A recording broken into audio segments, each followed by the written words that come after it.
ایک یہودی کے پاس ایک مسلمان مہمان ٹھہرا۔ اس نے انگور پیش کیے تو مسلمان نے بڑے شوق سے لیے۔ تھوڑی دیر کے بعد وہ یہودی شراب لے کر آیا تو مسلمان نے کہا استغفر اللہ، میں مسلمان ہوں، میں شراب نہیں پیتا۔ تو یہودی نے ہنس کر کہا یہ انگور جو آپ نے کھائے ہیں شراب اسی سے بنی ہے۔ تو مسلمان نے کہا کہ آپ کی بیوی کدھر ہے؟ یہودی حیران ہوا اور اپنی بیوی کو بلا کر لے آیا۔ تو مسلمان نے کہا آپ کی کوئی اولاد بھی ہے؟ یہودی بولا ہاں، میری ایک بیٹی بھی ہے، اس کو بھی بلا لیا۔ تو دونوں آگ کھڑی ہوئی تو مسلمان نے کہا تیری بیوی تیرے لیے حلال ہے اور یہ تیری بیٹی جو اسی سے پیدا ہوئی ہے یہ حلال نہیں ہے۔ یہودی یہ دیکھ کر فوراً متاثر ہوا اور فوراً اسلام قبول کر لیا۔ جب حضرت نوح علیہ السلام نے اپنی قوم کو کشتی سے اتار لیا تو اس وقت اللہ تعالیٰ کا حکم ہوا کہ اے نوح، جتنے تخم اور جڑیں ہیں یہ زمین پر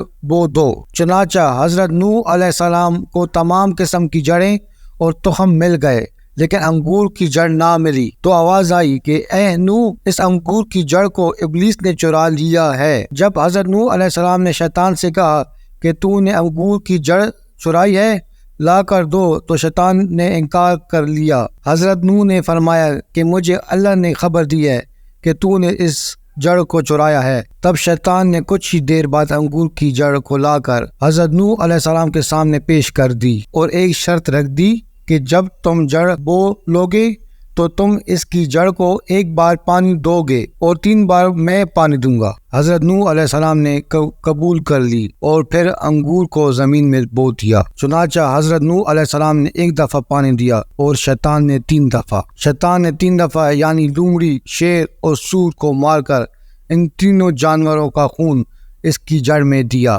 اس لیے جو شیرنی انگور میں ہے وہ حضرت نوح علیہ السلام کے پانی دینے کی وجہ سے ہے اور اس سے جو شراب بنتی ہے وہ ابلیس کے پانی دینے کی وجہ سے ہے۔ اس لیے شرابیوں کا مزاج پہلے لومڑی کے مزاج جیسا ہوتا ہے، پھر شیر اور آخر میں سور جیسے ہوتا ہے۔ نشے کی حالت میں شرابی کسی کو دیکھتا، سمجھتا اور سناتا نہیں ہے۔ قصص الانبیاء۔ حضرت محمد صلی اللہ علیہ وآلہ وسلم نے ایک موقع پر فرمایا شراب تمام برائیوں کی جڑ ہے۔ نبی آخر الزماں حضرت محمد صلی اللہ علیہ وسلم نے ایک اور جگہ ارشاد فرمایا کہ شراب پینے والا ایسا ہے جیسا کہ بتوں کو پوجنے والا۔ احادیث کی مستند اور مشہور کتاب ابن ماجہ، ترمذی اور ابو داؤد میں شامل ایک اور حدیث میں حضرت محمد صلی اللہ علیہ وسلم نے فرمایا کہ اللہ نے لعنت فرمائی ہے شراب کے نچوڑنے والے، اسے پینے والے، اسے بیچنے والے اور اسے خریدنے والے پر، اور اس کی حد 80 کوڑے ہیں۔ اللہ تعالیٰ تمام مسلمانوں کو شراب نوشی کی لعنت میں مبتلا ہونے سے بچائے،